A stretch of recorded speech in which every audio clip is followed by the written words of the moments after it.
Hey guys, this is EckhartsLadder. Hello and welcome to another Star Wars video. So today we'll be talking about the governments that ruled the galaxy alongside the Galactic Empire. And I know many of you are thinking, what's he talking about? The Empire was a monolithic power, it was totalitarian, it wouldn't have wanted to share power with any other government. But as it turns out, there were other areas in the galaxy which had some degree of self-determination. And the Star Wars galaxy is often portrayed as being controlled by one single power. For example, the Republic is said to have existed for perhaps tens of thousands of years, and is often presented as basically the single controlling force in the galaxy. But in reality, that only paints a very small picture. Not every planet or star system or even sector wanted to join the Republic. Some predated the Republic, others didn't agree with the Republic's policies or their structure, and others were together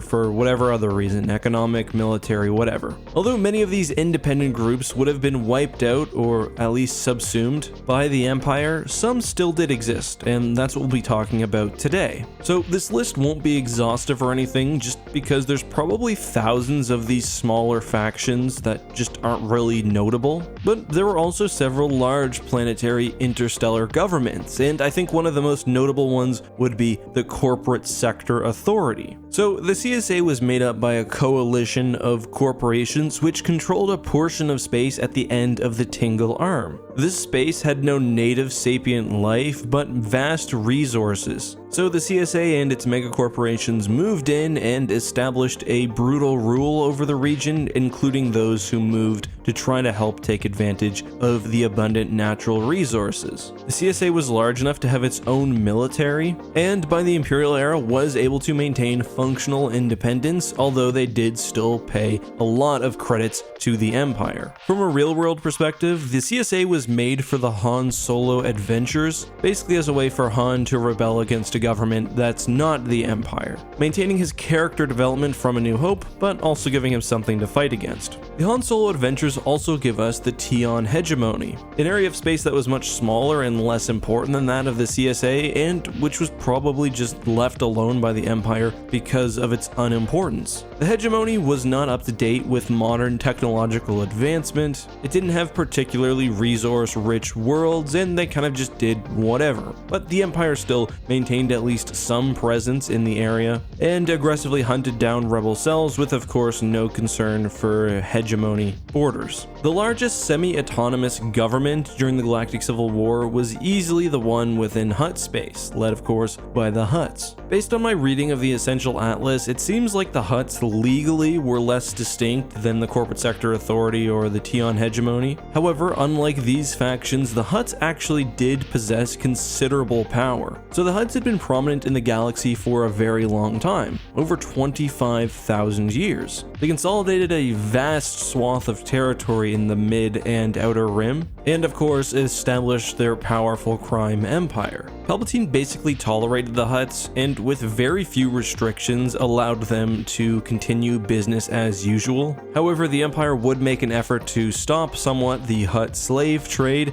and Palpatine would ensure that no individual Hutt, at least in the Hutt sector, became too powerful. In return, just like the Corporate Sector Authority, the Empire received money without having to give up a terribly valuable part of space anyway. The Hutts did, however, suffer major crackdowns against them. Nar Shaddaa on one occasion was attacked, and the Empire annexed several border worlds, with the Hutts also being warned not to protect or aid the Rebel Alliance. Like all factions we've talked about so far, the Hutts and Hutt space would actually outlive the Empire, and they would maintain their independence into the New Republic era and beyond. The Essential Atlas calls Hutt space, the CSA, and other areas client states of the Empire, and this is what it has to say about them. In truth, there were areas within the Empire which didn't answer to Coruscant, and whose independence amounted to more than the diplomatic dumb shows put on by the few remaining allied regions. Caution was the watchword for these client states of the Empire. None could oppose Coruscant militarily or dared work against its aims publicly. So these regions, despite being somewhat independent, were still at the mercy of the Empire, which, if it chose to, could of course destroy any of these governments. However, they had far more autonomy than general planets within the Empire, and it seems like that was basically because a judgment call was made that they're better off ruling themselves, at least when we compare the potential risk and the potential reward with the amount of work that would need to be done to take them over and instill Imperial command. Other Imperial client states included a large territory around Bothawi called Bothan Space, the Pakapori region, Herglic Space, the Atreesan Commonwealth, and more. One particularly important faction, especially in later Star Wars history, would be the Hapes Consortium. The Hapans ruled a part of the galaxy known as the Hapes Cluster, which was sort of separated from everything else by the transitory mists. The Hapans were incredibly isolationist, and they resisted efforts by not only the Empire, but even outside visitors to journey into their territory.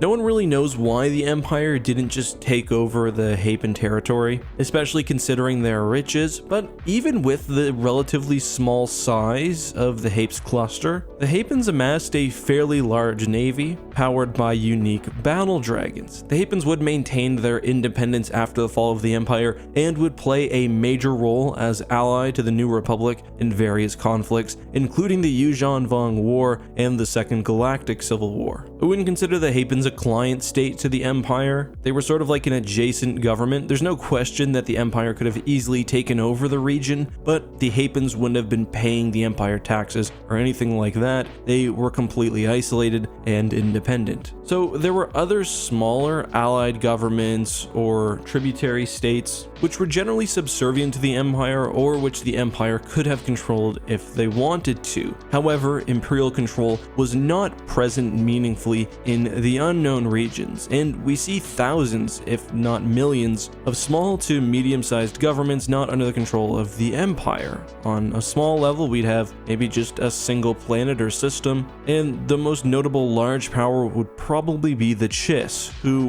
were the main source of civilization in that area. The Chiss Ascendancy had a proper civilization, they had a large military, they were constantly fighting against other threats in the unknown region like the Vagari, but they were largely isolationist from the rest of the galaxy and really quite a mystery. There was also the Cyruvi Imperium during the Imperial era. They would invade after the death of Palpatine and were basically a race of highly militant dinosaurs. The Cyruvi mostly kept to themselves because of fear of dying over a non-consecrated world, but before the Battle of Endor had basically brokered a deal where Palpatine would allow them to expand within the galaxy in exchange for technology, especially their entechment devices and procedures. They were defeated by a joint Imperial/Rebel effort and would eventually be hunted down by the New Republic. However, the Unknown Region has another notable entry, and that's the Empire of the Hand. The Empire of the Hand was really like a second empire. It was established by Grand Admiral Thrawn in the Unknown Regions to protect against threats like the Yuuzhan Vong. It was sort of a mixing between Chiss and Imperial culture, and was like another branch of the Empire. Technically, on a day-to-day, it would have been ran independently, but it was subservient to the Empire, at least until the Empire's fracturing. Now, Grand Admiral Thrawn was cloned, he nearly returned to life, and some speculated that the Empire of the Hand might actually work with the New Republic when he was reborn because of their now dominant position. But alas, that never came to be, and the Empire of the Hand's history after this point is kind of muddled.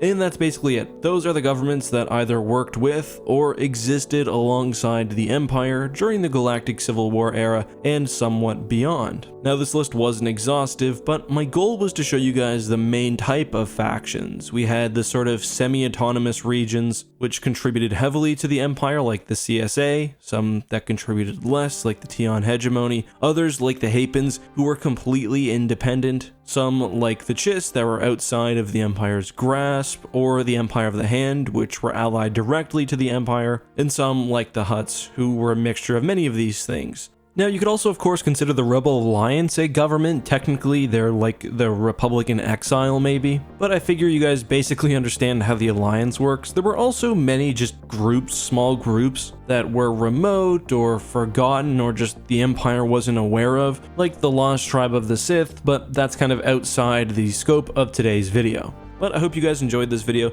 If there's a question you have about this, let me know down in the comments, and if there's something you'd like me to cover in a future video, also let me know that too. You know what, it's hard making videos every day. Your guys' ideas really help. But guys, that's all I have for now. Until next time, this has been EckhartsLadder. Have a good one, and may the Force be with you.